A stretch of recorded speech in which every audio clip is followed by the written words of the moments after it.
그 자체를 용어로서 사실 정의하기는 쉽지는 않은 것 같습니다. 아주 넓은 관점이 될 수도 있고 또 어떤 이들은 또 단지 기독교의 신앙을 가졌고 또한 타기독교 교파에 속한 사람들을 교회로 이끄는 일과 관련이 있다는 전통적인 개념을 가지는 이들도 있습니다. 또 이러한 개념들을 거부하는 이들도 있습니다. 그리고 어떤 이들은 미션과 즉 미션의 단수 미션과 복수 미션제를 구분하기도 하는데, 이것은 이제 선교라는 어떤 미션을 단수로 쓸 때는 하나님의 백성이 어떤 세상을 향한 포괄적인 목적에 참여하는 것으로서 하나의 어떤 개념적인 이야기들을 말하는 것으로 생각이 되어지고, 미션제를 선교 활동이라는 복수를 쓸 때는 예수님의 복음을 불신자에게 전하는 어떤 선교사라든지 교회 지도자들의 어떤 활동들을 이야기할 때, 개별적인 활동들을 이야기할 때 이제 미션즈라는 복수를로서 구분하는 것 같습니다. 그리고 이제 선교 용어의 정의와 사도 바울의 선교 사역에 적용된 전략과 방법의 의미와 타당성을 보면서, 먼저는 선교 전략 및 방법을 볼 때는 용어를 정의하는 것이 상당히 중요하다고 보여집니다. 특히 이제 다음에 두 가지 요소들이 우리가 살펴보아야 될 부분들이 있는데, 의도성과 이동성이라는 것이 선교에 항상 내포되어 있는 의미는, 항상 의도성과 하나님이 어떤 의도를 가지셨는지, 또 그 이동성이라는 부분들을 두 가지 부분들이 보여진다는 것입니다. 그 영어 단어 미션을 볼 때도 라틴어로서 미시오라는 게 보냄이라는 명사로서, 또 미테레 하면 또 보내다라는 동사인데, 이 단어들을 다 이제 계속적으로 사용이 되어지면은 이 의도성과 이동성이라는 부분들이 다 포함이 되어 있다는 것입니다. 보낸다라는 것은 어디서 A 지역에서 B 지역으로 보낸다라는 그런 의미이기 때문에 이동성이 포함이 되어 있습니다. 그리고 하나님이 선교를 말씀하실 때 그 의도성이 또 있다는 이야기입니다. 그래서 선교를 정의할 때는 이 의도성이나 지리적인 어떤 이동성이 항상 함께 간다는 것을 주지하고 싶습니다. 그러면서 또 이 의도성이라는 것은 그 사절을 보낸 자의 그 선교 목적을 각각 다 포함을 한다는 것입니다. 지리적 이동성이란 A라는 지역에서 B 지역으로 이동을 한다는 겁니다. 이 선교라는 부분들이 다 이거 지리적 이동성을 다 포함하고 있다는 것입니다. 이 두 요소라는 그 의도성과 이동성의 두 요소가 예수님의 선교에도 실제로 존재했었다는 것입니다. 하나님이 예수님을 이 세상에 보내실 때 그 의미에서는 바로 이동성이 포함이 되어 있습니다. 그리고 하나님이 그 예수님을 세상에 보내신 그 목적은 바로 또 의도성이라는 이야기가 되겠습니다. 그래서 선교를 좀 큰 관점으로 볼 때는 그 세부적으로는 의도성과 이동성은 항상 따라온다는 것을 볼 수가 있겠습니다. 요한복음 같은 경우가 가장 명확히 드러나는 부분입니다. 선교의 이동성과 의도성이 드러나는 것은, 요한복음이 처음에 나올 때 태초에라는 그런 말씀으로 시작을 합니다. 창세기하고 또 동일한 어떤 태초에 말씀이 계시니라, 이 말씀이 하나님과 함께 계셨으니 이 말씀은 곧 하나님이시라. 그가 태초에 하나님과 함께 계셨고 만물이 그로 말미암아 지은 바 되었으니 지은 것이 하나도 그가 없이는 된 것이 없느니라. 이 본문이 계속 말씀의 본질을 이야기해 주면서 결과적으로 이제 빛의 비유로서 어떤 예수님의 선교 본질을 이야기를 하고 있습니다. 그 안에 생명이 있었으니 4절 5절이죠. 이 생명은 사람들의 빛이라 빛이 어둠에 비치되 어둠이 깨닫지 못하더라. 빛 자체가 이동성이 있지 않습니까? 그리고 동시에 어떤 것을 밝혀주는 그런 목적이 있던 것처럼 의도성이 있다는 것입니다. 그러면서 이러한 구절에서 봐도 의도성과 이동성을 볼 수가 있다는 것입니다. 이 참빛에 대한 이야기를 9절에서 14절 말씀은 이제 영접하는 자 그 이름을 믿는 자에는 하나님의 자녀가 되는 권세를 주셨으니 또 말씀이 육신이 되어 우리 가운데 거하심에 우리가 그의 영광을 보니 아버지의 독생자의 영광이요 은혜와 진리가 충만하더라.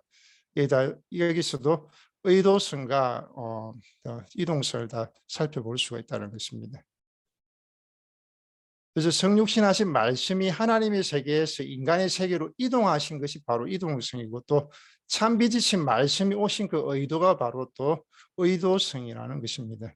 예수님이 사람이 깨닫게 하기 위해 오신 것 11절에 또 영접하는 자 곧 그 이름을 믿는 자에게는 하나님의 자녀가 되는 권세를 주셨으니 하나님의 가족의 일원이 될 수 있도록 오신 것 또 12절이 연결이 되어서 또 은혜와 진리를 전하기에 오신 것도 14절에 말씀을 하면서 이 이동성과 의도성에 대해서 이렇게 말씀을 하고 있다는 것입니다.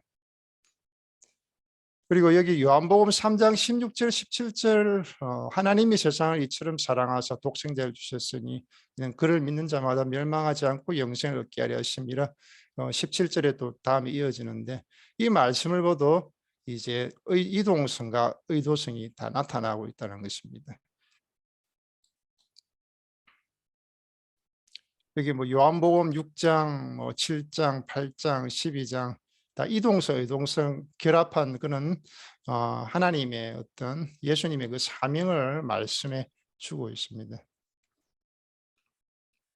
그래서 또 20장 21절을 보게 되면은 요한복음에서는 예수님이 자신이 하나님으로부터 받은 사명을 이제 똑같은 종류의 그 사명을 이제 제자들에게 맡기시는 부분들을 보면서 아버지께서 나를 보내신 것 같이 나도 너희를 보내라 이 말씀을 이제 주된 또 선교적인 말씀으로 볼 수가 있습니다. 또 누가복음에 의하면 이제 예수님이 나사렛 회당에서 이제 공적으로 이제 또 자신의 자기 이해 및 또 어떤 선교적인 사명을 표현하셨다는 것입니다. 누가복음 4장 18절 19절인데 아시는 것처럼 61장 이사야 61장 1, 2절을 인용해서 말씀하셨습니다. 성령이 내게 임하셨으니 주의 은혜를 전파하려 해야 하려 하심이라 이렇게 말씀 이어집니다. 그래서 예수님은 주 하나님이 복음을 전하도록 하기 위해 이것은 바로 의도성입니다. 그리고 자기 자신을 유대인들에게 보내신 겁니다. 이동성입니다. 그리고 하루는 가버나움 사람들이 예수님께 마을에 머물러 달라고 요청을 했을 때 예수님은 또 이렇게 단언하신 적이 있었습니다. 누가복음 4장 43절에 인용해서 내가 다른 동네들에서도 하나님 나라 복음을 전하여야 하리니 나는 이 일을 위해 보내심을 받았노라. 여기에서 이동은 하나님에게서 유대인으로 이동이 아니라 이제 한 동네에서 다른 동네로 이동을 말하고 있습니다. 그 예수님이 바로 선교적인 의도를 볼 수가 있습니다. 보낸 많은 목적이 또 하나님 나라의 복음 선포라고 또 강조해서 또 말씀을 하십니다.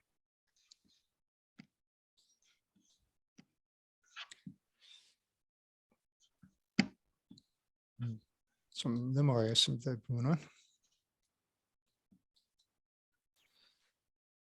그리고 이제 마태복음 9장 38절, 10장 5절, 10장 16절에서도 제자들의 사명을 이야기하시면서 또 이동성과 의도성에 대해서 함께 드러내고 있는 부분을 볼 수가 있습니다. 추수할 일꾼들을 보내어 주소서라고 이야기를 합니다. 추수하는 것이 어떤 목적이라면 보내어 주소서라고 또 이동성을 보여주고 있는 겁니다. 그래서 또 예수께서 열두를 내보내시며 이방인의 길로도 가지 말고 사마리아인의 고래도 들어가지 말고 또 뭐 뱀같이 지혜롭고 비둘기같이 순결하라 양을 이리 가운데 보낸가 같다라면서 또 이동성을 이야기하고 또 의도성을 이야기하십니다. 마가복음도 3장 14절 6장 7절 누가복음 9장 2절 10장 1, 2절도 참고를 하시면 되겠습니다. 사도 바울 같은 경우도 예수님의 선교를 하나님으로부터 어떤 세상으로의 이동성이라는 관점과 예수님의 어떤 선교의 의도성이라는 관점으로 계속 예수님이 말씀하신 그 부분들을 계속 이어가는 그런 관점으로 이야기를 하고 있습니다. 갈라디아서 4장 4절 5절에는 때가 참에 하나님이 그 아들을 보내사 여자에게서 나게 하시고 율법 아래 나게 하신 것은 율법 아래 있는 자들을 속량하시고 우리로 아들의 명분이 얻게 하려 하심이라. 아들을 보내사 이동성입니다. 그리고 그것은 바로 율법 아래 있는 자들을 속량하시고 우리로 예수님의 하나님의 아들의 명분을 얻게 하려 하심이라. 이게 또 의도성을 분명히 보여주고 있습니다. 그래서 이방인에게 보냄받는 것이 이동성의 관점이라면 바울은 예수님을 선포하는 그것이 바로 의도성이라는 것을 이야기하는 것입니다. 갈라디아서 1장 1절과 또 15절, 16절에서도 그대로 나타나고 있습니다. 사람에게서 난 것도 아니요 사람으로 말미암은 것도 아니요 오직 예수 그리스도와 그를 죽은 자 가운데 살리신 하나님 아버지로 말미암아 사도된 바울을 의도성을 이야기하고 있습니다. 그리고 그러나 내 아버지 어머니의 태로부터 나를 택정하시고 그의 은혜로 나를 부르시니까 그의 아들을 이방에 전하기 위하여 그를 내 속에 나타내기를 기뻐하셨을 때에 그 의도성과 이동성을 다 이야기를 하고 있습니다. 그래서 선교 사역을 정의를 할 때 이 의도성과 지리적인 이동성이 바로 이런 정의들의 마땅한 요소들이라는 것을 이야기를 드리는 것입니다. 그리고 초대교회에서의 선교 사역의 본질에 대해서 이야기를 나누면 초기 기독교 선교 본질을 한번 살펴볼 이유가 있는 것 같습니다. 왜냐하면 어떤 이들은 선교라는 단어가 신약에 등장하지 않는다라는 이야기를 하기도 합니다. 과연 이것이 옳은 것인가라는 것을 질문해 볼 때 당연히 그렇지 않다는 것입니다.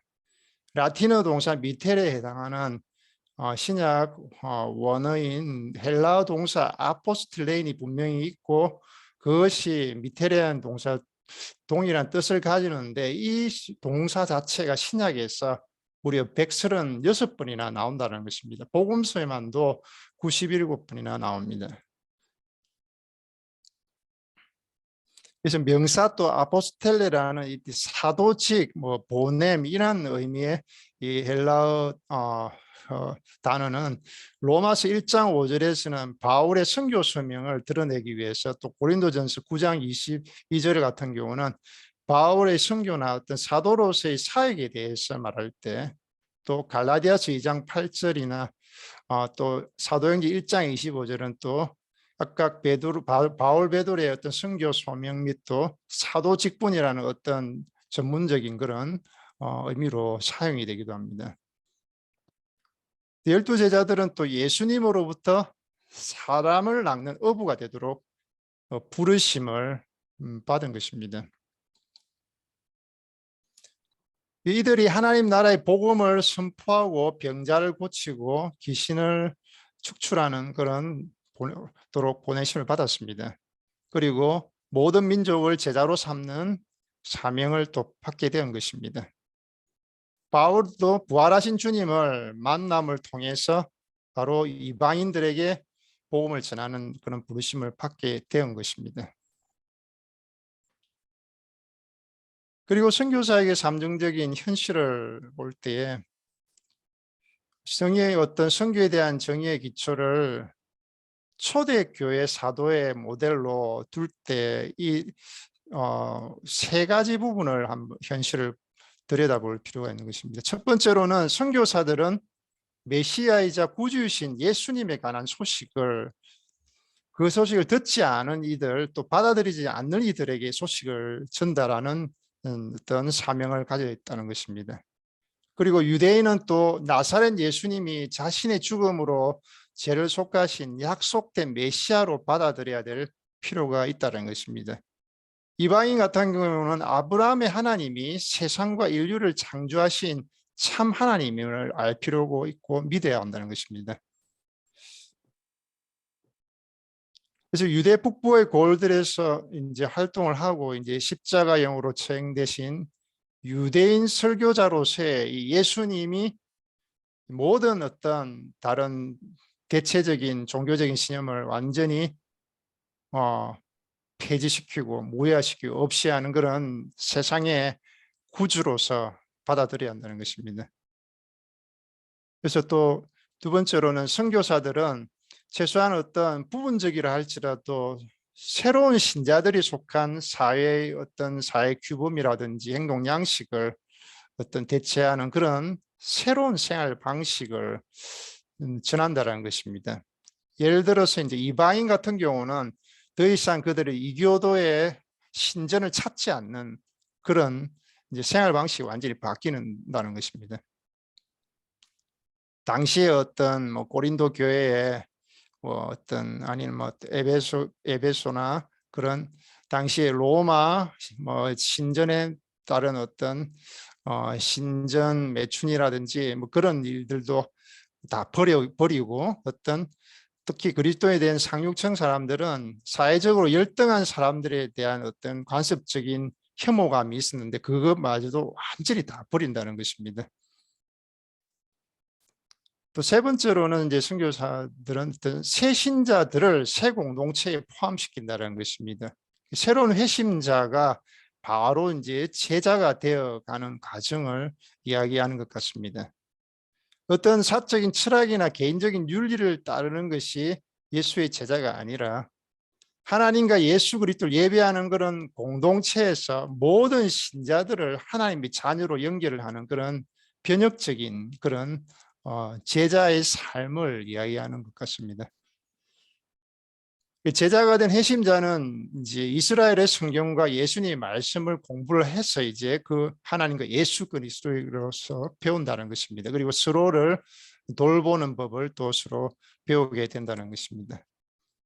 그래서 이제 선교사들은 비그리스도인들과 접촉을 하고 메시아이자 구주이신 예수님에 대한 복음을 선포하고 또 사람들을 예수님을 믿는 믿음으로 이끌게 되고 또 예수님 새신자들을 또 예수님을 따르는 이들의 지역적인 공동체에 포함시키는 그런 것을 포함을 한다는 것입니다. 그래서 바울의 선교 활동을 직접적으로 이해하도록 저희는 1장에서 이제 사도행전에 설명되어 있는 이제 바울 사도의 선교 사역을 첫 번째 강의에서 볼 것입니다. 다음 두 번째 강의는 이제 바울 편지에 묘사된 선교 사명에 대한 이해를 파악하는 것이 매우 중요할 것으로 보여집니다. 세 번째 강의는 이제 선교사로서 바울이 전파한 그 메시지가 바울 자신과 또 분리할 수 없기 때문에 그 유대인과 이방인 청중 앞에서 메시지를 복음을 선포하는 것에 대해서 살펴볼 것입니다. 그리고 이제 전략과 방법에 대한 정의에 대해서 간략하게 또 말씀을 또 나누도록 하겠습니다. 옥스퍼드 영어 사전에 보면은 전략이라는 그 관점은 전쟁의 보다 큰 군사적인 이동이나 어떤 작전을 계획하고 지시하는 기술이라는 관점으로 보아서 총사령관의 기술로 정의합니다. 그러나 보통 이제 전투나 적이 눈앞에 존재하는 현실에서 어떤 군대를 다루는 기술인 이 전술과는 구분이 되어지는 것으로 보여집니다. 일반적으로 전략은 어떤 경영이나 정치의 맥락에서 이제 보여지는 것처럼 어떤 대립하는 어떤 참여자들의 수단이 합리성과 어떤 독립성의 바탕을 둔 성공적인 행동을 위한 어떤 계획을 말하는 것입니다. 어떤 전술이 이보다 좀 적은 관점이라면 전략은 보다 큰 개념의 관점으로 보여집니다. 이 사장에서 바로 이제 선교 사역과 관련해서 이제 바울의 선교 전략적인 부분을 다루기도 하고 또 방법에 대한 부분들을 다룰 것입니다.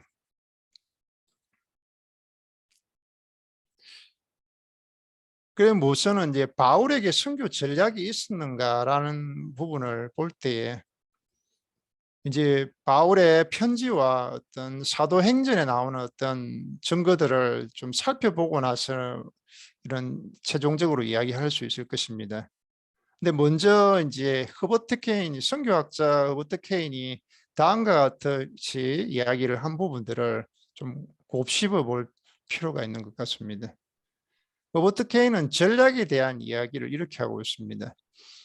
전략에 대한 정의에 많은 것이 달려 있습니다. 만약 전략이란 말이 인간적인 관찰과 경험에 바탕을 둔 의도적이고 잘 표현된 적절히 실행된 행동 계획을 뜻한다면은 바울에게는 전략이 거의 없거나 아예 없었습니다. 그렇지만 만일 우리가 전략이라는 말을 성령의 인도하에 개발되고 성령의 지시와 통제에 순종하는 유연한 진행 방식이라는 뜻으로 받아들인다면은 바울에게는 분명코 전략이 있었습니다라는 이야기를 하고 있습니다. 그래서 케인은 오늘의 어떤 선교 혹은 또 전도 전문가들의 문제를 다음처럼 지적을 하고 있습니다. 너무나도 인간 중심적인 시대에 살고 있다라는 이야기를 하고 있습니다. 위원회나 협의회, 강습회, 세미나 상당히 많은 교적 장치가 없이는 주님의 일 가운데 어떤 중요한 일도 이룰 수 없다고 상상하는 현실을 또 이야기를 하고 있는 것입니다. 그러면서 그의 이야기는 현대 선교운동에 무엇보다도 우선 필요한 것이 바로 초대교회 선교 방법으로 되돌아가는 것이라는 이야기를 하고 있습니다. 그래서 저희는 이번 강의에서 저희 목표가 바울의 선교 사역, 즉 예수 그리스도의 복음을 선포하고 성도들의 공동체를 세우는 일, 이 바울의 선교 사역을 바울 스스로가 세운 목표와 사용한 방법이라는 관점에서 이해하는 그런 도움이 되는 신약 본문과 관련되어서 면밀하게 이런 해석들을 제공하는 것이 되어질 것입니다.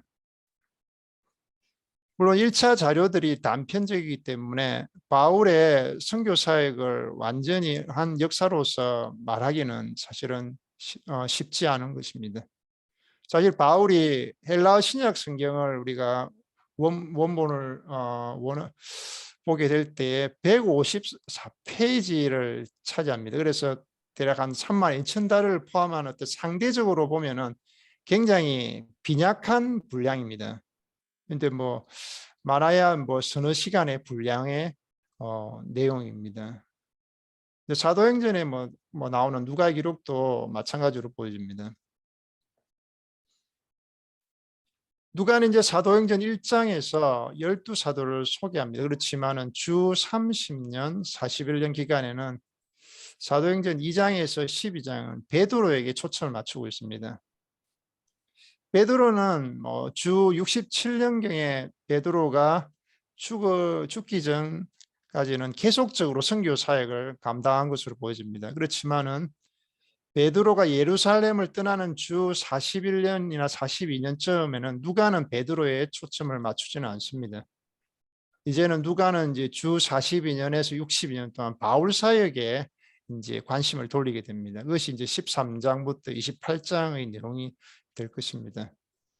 그리고 주 31년과 32년쯤에서 이제 주 42년 바울이 수리아 안디옥에 도착할 때까지 그 바울 사역의 초기 단계는 생략이 되어 있는 것이 사도행전의 내용입니다.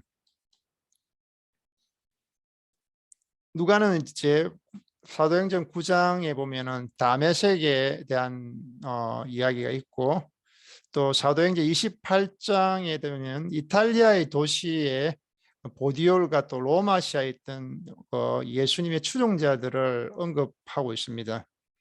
그렇지만은 독자들에게 그 어떤 이 도시들의 그리스도인 공동체를 누가 세웠는지는 알려주지는 않습니다. 아마 당시에 누가의 독자들은 이미 알고 있었는 것으로 생각이 되어진 것입니다. 그래서 바울의 후기 사역 방식과 비교해 볼 때는 초기에는 또 다른 복음 전파 방법을 사용했는지 알지를 못합니다.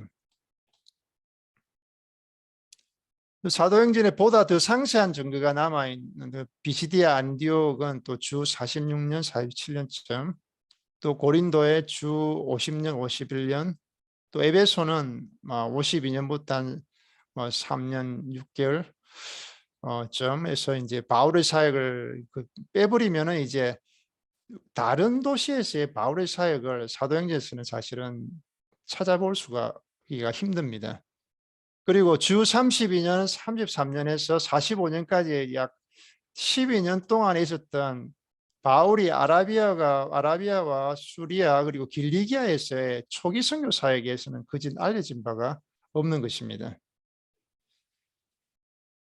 주 46년에서 56년까지 바울의 한 10년 동안의 선교 방법에 대해서는 많은 증거 자료가 발견이 되어졌습니다. 그런데 이미 바울이 12년 동안 선교를 경험한 후에 후에 나온 선교 방법이었다는 것입니다. 그래서 바울이 갈라디아, 마게도니아, 아가야, 아시아에서 선교 사역을 하게 되었을 때 관찰과 경험에 바탕을 둔 전략을 세울 기회가 비교적 적었다라는 주장이 거의 근거가 없다라는 것입니다. 관찰과 경험에 바탕을 둔 전략을 세울 기회가 사실 있거나 많았다라는 이야기가 된다는 것입니다. 그래서 이러한 판단은 어떤 바울이 주 33년, 34년 사이에서 그 아라비아에서 또 주 38년과 45년 사이에는 또 수리아와 길리기아에서 선교 지역에 뛰어들었다는 것을 우리가 눈여겨볼 필요가 있다는 것입니다. 그리고 주 46년에서 55년 사이에 바울의 선교 사역 이후에 그 국면에 관한 이용 가능한 증거에만 근거를 두는 판단입니다. 또 바울은 새롭고 또 구체적인 사항을 감안해서 자신의 방법을 수정하기 위해 아라비아, 수리아, 길리기아에서 보낸 12년간의 어떤 경험을 분명히 이용하려 하지 않았을까라는 우리 생각을 할 수가 있는 것입니다.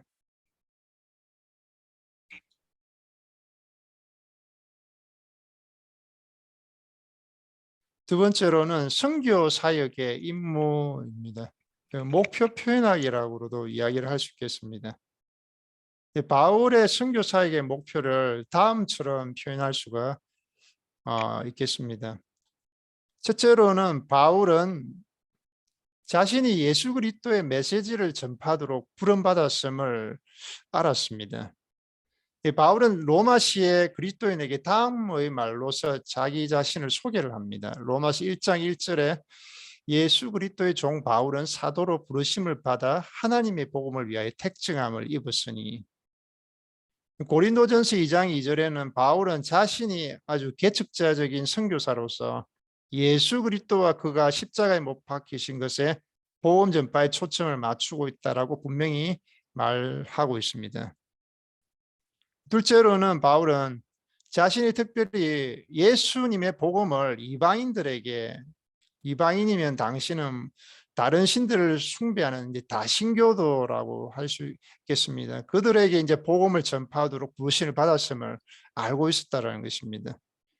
그래서 바울은 로마의 그리스도인에게 헬라인이나 야만인이나 지혜 있는 자나 어리석은 자에게 내가 미친 자라는 사실을 계속 되뇌이는 것입니다. 그렇지만 바울은 유대인 청중 앞에서도 복음을 전했습니다. 자신이 예수님을 십자가에 못 박이신 메시아 구주이자 주님으로 또 고린도의 그리스도인에게 선포하는 것이 유대인에게는 꺼리는 것이요 또 이방인에게는 것은 미련한 것임을 계속 또 되뇌이고 있습니다. 그리고 이렇게 단언합니다. 로마서 1장 16절의 말씀은 내가 복음을 부끄러워하지 아니하노니 이 복음은 모든 믿는 자에게 구원을 주시는 하나님의 능력이 됨이라. 먼저는 유대인에게요 그리고 헬라인에게로다. 셋째는 바울의 목표는 가능한 한 많은 사람에게 복음을 전하는 것이었습니다. 헬라인, 야만인, 지혜 있는 자, 어리석은 자 모든 이에게 다 복음을 전하기를 원한 것입니다. 그리고 바울은 예수 그리스도의 복음을 예루살렘으로부터 두루 행하여 일루리곤까지 선포하였습니다. 유대와 아라비아에서 선교사에 참여를 했습니다. 북쪽으로 또 이동하면서 또 수리와 길리기아의 지역에까지 복음을 전했습니다. 그리고 또 서쪽으로 이동해 구버로 섬으로 갑니다. 그리고 소아시아 중부와 남부의 갈라디아와 또 밤빌리아 지역에서 복음을 전합니다. 또 소아시아 서쪽 끝 지방인 아시아 속주에서 복음을 전하려는 계획이 실행되지 못합니다. 그러면 또 바울은 더 서쪽인 유럽으로 이동해서 마게도냐와 아가야에서 이제 사역을 또 함께 하게 됩니다. 그 후에 아시아 속주에서 복음을 전하기 위해 다시 동쪽으로 이동해서 또 계속 이전에는 이룰 수 없는 그런 목표에 도달합니다. 바울은 이제 또 이 지방에 또 일할 곳이 없었기 때문에 또 로마시를 방문하고 그곳으로부터 또 스페인에 이제 이를 계획을 세우게 됩니다. 그래서 지리적 경로가 예루살렘에서 또 수리아, 또 소아시아, 또 유럽, 로마를 거쳐서 스페인으로 가는 어떤 상반원과 같은 그런 그림이 그려지게 됩니다.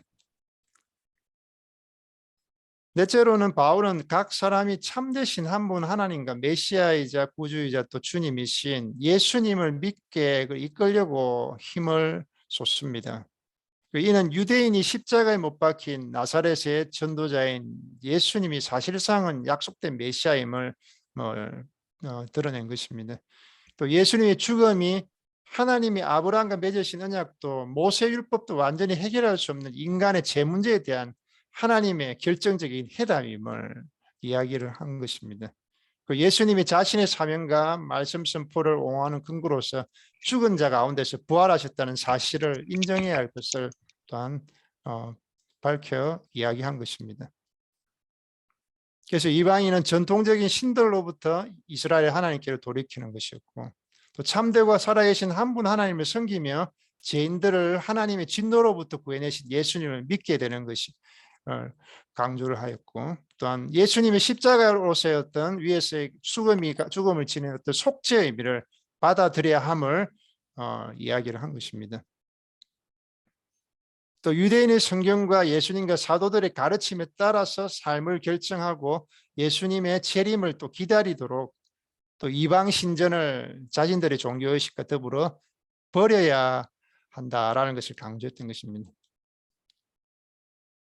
다섯째로는 또 바울은 새로 세워진 교회들 그리고 예수님을 따르는 모든 일들 유대인이든 이방인이든 남자이든 여자이든 자유인이든 노예든 모두 예수님을 따르는 자들은 모두 그들의 공동체를 세웠고 또 새 성도들에게는 하나님의 말씀 또 예수님의 가르침 또 복음이 일상생활에 갖는 의미를 가르친 것입니다.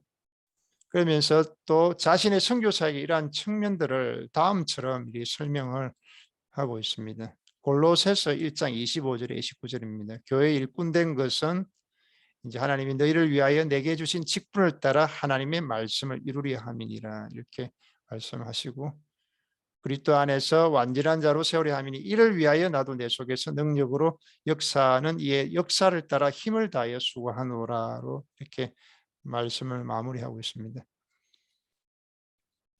그리고 바울은 이제 건전한 기독교 교리를 이제 정진시키는 일 외에도 이제 복음을 진리와 사도들의 가르침에 기초한 지역 교회에서의 가르침에 대한 이 평가들을 강력하게 요구하게 됩니다. 왜냐하면 때에 따라서 거짓 교훈의 배격이 너무 필요로 되어졌기 때문에 그렇다는 것입니다. 이 문제는 이제 네 번째 강의에서 선교 목표를 들여다보면서 더욱 다룰 것입니다. 세 번째로는 하나의 문제로서의 선교 방법입니다. 해법을 찾기라는 것으로 이야기할 수가 있겠습니다.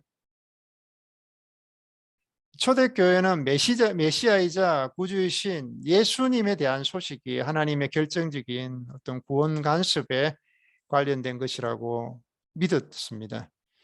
그리고 이러한 그런 믿음은 아주 자연스럽게 하나의 기본적인 선교 방법으로 이제 기초하게 됩니다. 그래서 첫째로는 사람들은 예수 그리스도에 대한 메시지, 예수님의 초기 제자들이 약칭으로는 유앙겔리온 즉 복음이라는 단어를 사용한 그런 메시지를 들을 필요가 있다라는 것입니다. 이는 유대인이나 이방인이나 모두 개인적인 대화로 또는 계획적이든 또 자연 발생적이든 간에 보다 공식적인 배경에서 복음을 소개받을 필요가 있다라는 뜻인 것입니다. 기본적으로 당시의 문화는 사실은 쓰는 문화라기보다는 구전 문화에 가깝고, 또 구전 문화에서는 개인과 집단을 향한 복음의 언어적 전달이라는 것은 너무나도 중요합니다. 그리고 기존의 네트워크 속에 어떤 메시지 발신자와 또 연고가 없는 사람들에게 메시지를 전할 수 있는 유일한 방식이 바로 이제 언어와 말로서 표현하는 어떤 구전적인 문화라는 것입니다. 그래서 복음을 구두로 선포한다는 것은 초대교회 선교사에게 가장 기본적인 요소였다는 것입니다. 뭐 지금도 뭐 계속 이어지겠지만 말입니다. 두 번째로는 예수님에 대한 소식을 필요가 있는 사람들은 도시, 마을, 촌락에서 살았다는 것입니다. 고대 세계의 어떤 많은 사람들이 육로회로를 다 이용을 했지만은 대다수 사람들이 가난했기 때문에 대부분 지역적이었다는 것입니다. 서로 다른 도시와 지역에 사는 사람이 복음을 듣기 위해서는 선교 어떤 지도자의 층들이 어떤 지중해 세계의 다양한 지역에 있는 도시와 도시의 통제를 받는 마을들로 이제 방문해서 찾아갈 필요가 있었다는 것입니다. 도시에서 도시로 가야 되고 지역으로서 지역으로 가야 되고 또 속주에서 속주로서의 어떤 지리적인 이동은 1세기의 선교적인 중요한 요소였다는 것입니다. 셋째는 사람들이 복음을 들으려면 사람들이 또 기꺼이 듣고 대화에 참여할 만한 장소에서 또 선교적 지도자들을 찾아야 할 것이라는 것입니다. 유대인 같은 경우는 자연스럽게 회당이 종교적인 이야기를 나눌 수 있는 그런 장소였고, 또 유대인은 또 로마 황제들과 속주 총독들에게 매주 모일 수 있도록 허락을 받았습니다. 그렇기 때문에 바울은 지역 유대인 공동체의 구성원들에게 복음을 전하고 가르치는 어떤 정기적인 기회를 늘 얻었다라는 것입니다. 이방인의 경우는 도심지는 사람들이 연설듣는데 익숙한 공간이었습니다. 그래서 그리스 도시들 같은 경우는 도심의 아고라, 즉 그리스는 주로 시장에서 벌어졌습니다. 로마 같은 경우는 이제 포럼, 광장에서, 도시 중심부의 공공시설인 광장에서 그 일들이 일어났던 것입니다. 그래서 때때로 바울은 강당을 사용할 수도 있었습니다. 개인 저택에서의 토론회와 개인 집에서의 모임이 있었던 것은 바울에게는 예수 그리스도의 메시지를 사람들에게 전할 수 있는 어떤 추가적인 기회를 그 장소들에서 얻을 수 있었다는 것입니다. 그래서 바울은 또 아텐의 시의회에서 자신이 또 가르침을 설명해 달라는 요청을 받았습니다. 공식적인 무대에서 이제 메시지를 설명해 줄 의사도 있었고 그렇게 할 준비가 되어 있었습니다. 에베소에서 또 사역을 할 때 그 도시에서 큰 소동이 일어났을 때 바울은 군중에서 연설하기 위해 자그마치 24,000명을 수용하는 극장에 기꺼이 나가게 됩니다. 사실 이러한 행동은 동료 그리스도인과 지방 관리가 이제 만류했던 그런 행동이었습니다. 선교 사역의 목표는 가능한 한 어떤 많은 사람들에게 복음을 전하는 것이었기 때문에 바울은 어떤 예수 그리스도의 메시지를 기꺼이 들을 장소라면 어디든 뭐 마다하지 않고 찾아갔던 것입니다. 단 한 장소는 명백히 끓였던 것으로 보이는데 그것은 이제 도시를 어떤 숭배하는 다양한 신들의 신전이었습니다. 그곳에서는 복음을 선포하지 않은 것으로 보여집니다. 바울은 고린도의 그리스도인에게 고린도전서 10장 보면은 이방 신전에서 식사하지 말라고 권면한 부분이 있습니다. 이 권면은 신전에서 제우스나 아폴론이나 또 이시스 신 숭배자들에게 복음을 전하기 위해 바울이 신전 안에 했을 가능성도 물론 있겠지만 실제로 그렇게 했을 가능성은 아주 희박한 것으로 보여집니다. 그냥 바울이 한 지역의 신전 안에 복음을 전하러 온 것처럼 보이는 가장 가까운 신뢰는 루스드라 사건이었습니다. 사도행전 14장. 당시에 이제 바울이 말씀을 전하고 또 이선이 또 흥분한 군중이 또 바울과 바나바를 그 도시에 찾아온 신들이라고 막 숭배하려고 합니다. 뭐 제사를 드리려고 하는 그때 제우스 신전에서 바울은 사도행전 14장 13절에서 다음에 그 언급된 문에서 어떤 전도 설교를 하게 됩니다. 이 문이 신전의 관문이거나 그 도시의 관문으로 여겨집니다. 그렇지만은 어떤 신약 본문도 바울이 혹은 또 다른 어떤 사도가 이방 신전 안에서 복음을 전했다는 이야기는 언급하지 않는 것입니다. 지역 해당에서의 바울 설교는 이 도시의 전통을 어지럽히고 또 불법적인 활동에 관여한다는 그 유대인들의 또 반복적인 고발로 또 이어지게 됩니다. 유대인들의 또한 어려움을 겪게 됩니다. 그렇다면 이방 신전 안에서 복음을 전파하는 행위는 아마 바울을 훨씬 더 심각한 공경에 빠뜨릴 수 있는 어떤 경솔한 모험이었을 수가 있을 것입니다. 넷째로는 바울은 예수님에 대한 복음을 유대인과 헬라인, 또 부자와 가난한 자, 또 아주 극소수의 지식인들과 또한 교육받지 못한 대중들, 또 남자 여자 모두에게 선포했습니다. 아무도 예수 그리스도의 메시지를 듣는 일에서 제외시키지 않았습니다. 그래서 자신을 이렇게 묘사를 하고 있습니다. 헬라인이나 야만인이나 지혜 있는 자나 어리석은 자에게 다 내가 빚진 자라. 바울의 선교 방법은 누가 더 쉽게 복음에 반응할 것인가 그 문제를 고려하지 않았다는 것입니다. 오히려 모든 사람이 죄를 범하였음에 하나님의 영광에 이르지 못한다는 로마서 3장 23절의 말씀을 확신한 것입니다. 그래서 모든 사람은 메시아이자 구주이신 예수님의 메시지를 들을 필요가 있다라는 것입니다. 그래서 바울은 주어진 위치에서 모든 이에게 복음을 전하기를 원했기 때문에 어떤 민족 정체성이라든지 뭐 유대인이냐 뭐 이방인이냐 계층이라든지 뭐 문화 그리고 성별의 문제는 바울의 선교적인 중심을 흔들어 놓지 못했다는 것입니다.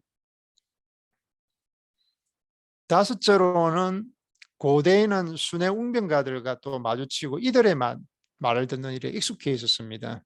그래서 이러한 만남에 있어서 유발되는 어떤 기대가 있었고 절차가 당연히 따라왔다는 것입니다.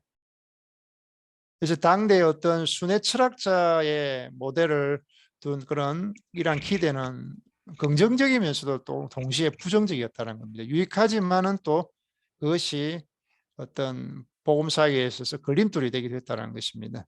그 내용들이 이제 데살로니가 전서 2장 3절에서 8절에 나옵니다. 그리고 고린도전서 2장 1절에서 5절까지의 또 내용들이 바울이 또 자신의 복음 선포 방식이나 그런 부분들을 설명을 아울러 하고 있습니다.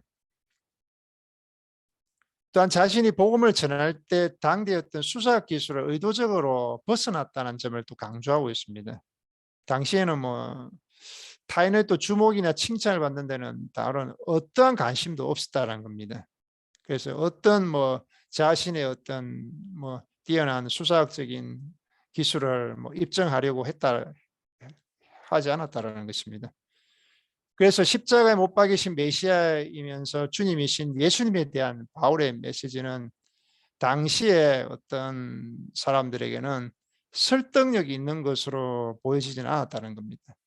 메시지 자체가 유대인들에게는 불쾌감을 주는 내용입니다. 그리고 이방인 청중들에게는 터무니없이 보여지는 것입니다. 그리고 바울의 선교 사역의 진행 방식은 고도의 어떤 유연성으로 그렇게 설명이 되어질 수 있겠습니다. 몇 가지 변함없는 특징들이 있습니다. 예를 든다면은 지역 해당에서 어떤 유대인들에게 전도를 할 때 또는 새 해심자들을 개인 집에서 정기적으로 모이는 그룹으로 조직을 할 때 어떤 그런 구체적인 방법의 어떤 결과라기보다는 기본적인 어떤 확신, 역사적이나 어떤 정치적인 현실의 어떤 매우 자연스러운 결과였다는 겁니다. 바울은 자신의 어떤 선교적인 복음 전파가 성공이 될 만한 어떤 정의되어져 있는 규칙적인 어떤 계획을 따라 선교하지 않았다는 것입니다. 뭐 어떤 매뉴얼을 가지고 어떤 선교를 했다 그런 것이 아니라는 것입니다. 네 번째로는 기술적 독해와 규범적인 독해를 말씀을 해석학적인 설명과 함께 말씀을 나누도록 하겠습니다. 이 바울 선교사에게 기본적인 역사를 보게 되면은 하나의 이것을 취해서 우리가 하나의 방법으로 요약할 수 있는지에 대한 질문을 할 수 있겠습니다. 바울 선교 사역을 기본적인 요소들을 뽑아서 하나의 방법으로 요약할 수 있는지의 질문이 나타나는 것입니다. 선교학자 데이빗 헤셀그레이브는 이런 이야기를 합니다.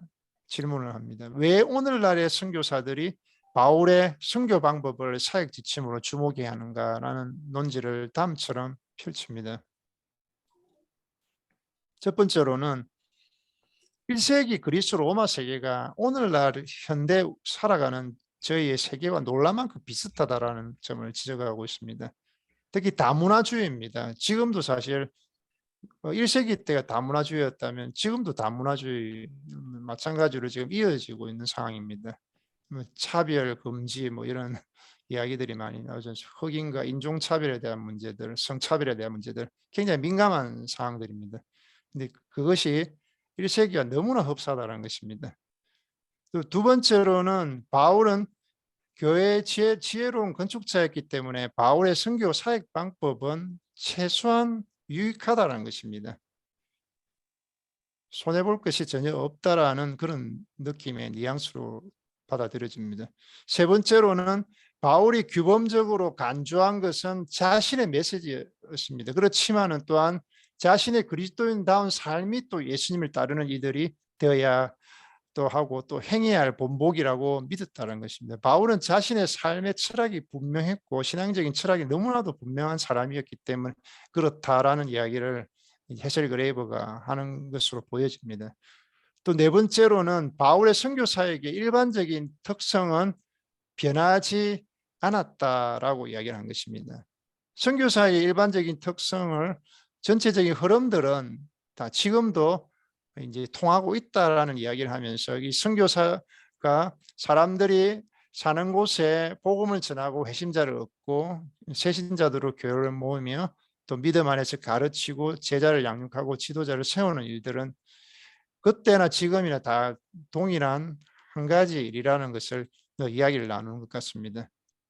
다섯 번째로는 바울의 선교 방법이 지역적 사항을 고려한 것처럼 뭐 오늘날 이제 선교적 지도자들도 바울의 사역 방식의 구체적인 측면들을 이제 자연스럽게 또 맞추어서 변경해 나가고 뭐 이런 것이 항상 이제 고려해 나가는 사항들 그것도 이제 동일하다는 식으로 이야기를 하는 전개를 해 나가고 있는 것 같습니다. 그래서 바울의 선교 방법의 응용 가능성에 대한 평가들은 균형 잡혀 있고 어떤 공평해 있지만은 오늘날 바울의 선교 방법을 어떻게 적용해야 할지는 문제들은 여전히 또 어려운 문제로서 또 남아있는 문제가 될 것입니다.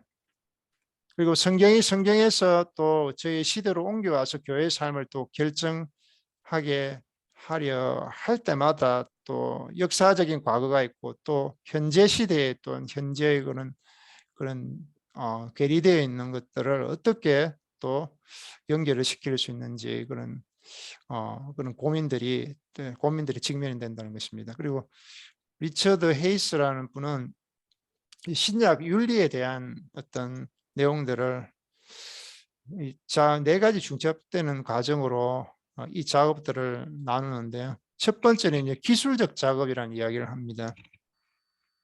기술적 작업이라는 이야기는 신약 본문에 대한 이제 주의 깊은 해석을 이제 이야기를 합니다. 해석을 가져와 이제 특징적인 주제와 강조점을 언급하면서 이런 것들을 섣불리 조화시키지 않는다는 것입니다. 주제와 강조점만을 이제 가져온다는 것입니다. 일단은 그 해석을 하고 그 내용들을 뽑아내는 것입니다. 그리고 두 번째로는 종합적인 작업을 이야기합니다. 그러면서 신약 본문과 저자들 사이에 일관성이 존재한다는 것은 확신의 바탕을 두면서 이제 어떤 그 윤리적인 관점의 통일성에 대해서 계속 그래서 표현해낸다는 것입니다.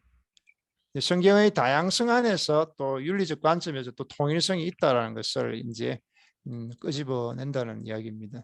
그리고 세 번째는 해석적 작업을 이야기를 합니다. 그러면서 과거의 어떤 역사적인 그 바울의 이야기를 하면서 또 오늘날 교회의 현재 상황들의 갭이 분명히 차이가 있습니다. 그렇기 때문에 그 차이들을 어떻게 또 메꾸어야 하는지, 또 신약의 메시지가 우리를 향한 이 하나의 말씀이 어떻게 들려지는지의 해석적인 작업들을 이야기를 하고 있는 것입니다.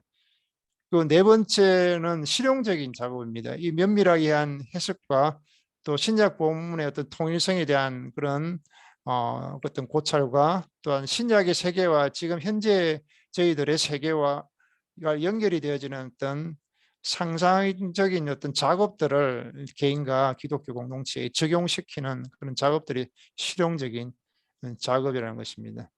그래서 이러고 해석적 작업과 이제 실용적 작업 같은 이 두 작업은 이제 적용이라는 하나의 타이틀 안에서 이제 결합이 되어질 수가 있겠습니다. 해석적 작업은 신약의 메시지를 어떤 우리의 상황의 어떤 인지적이나 개념적으로 적용하는 것입니다. 그 실용적 작업이라는 것은 우리의 어떤 상황 속에서 현장 속에서 신약의 메시지를 재현해서 적용한다는 것으로 말씀이 되겠습니다. 첫 번째, 두 번째, 세 번째 강의는 기술적인 작업이 될 것이고 또 네 번째, 다섯 번째는 종합적인 그런 작업의 내용이 될 것입니다. 그리고 여섯 번째 마무리는 해석적인 실용적인 작업을 마무리를 하는 이야기를 드리는 것입니다.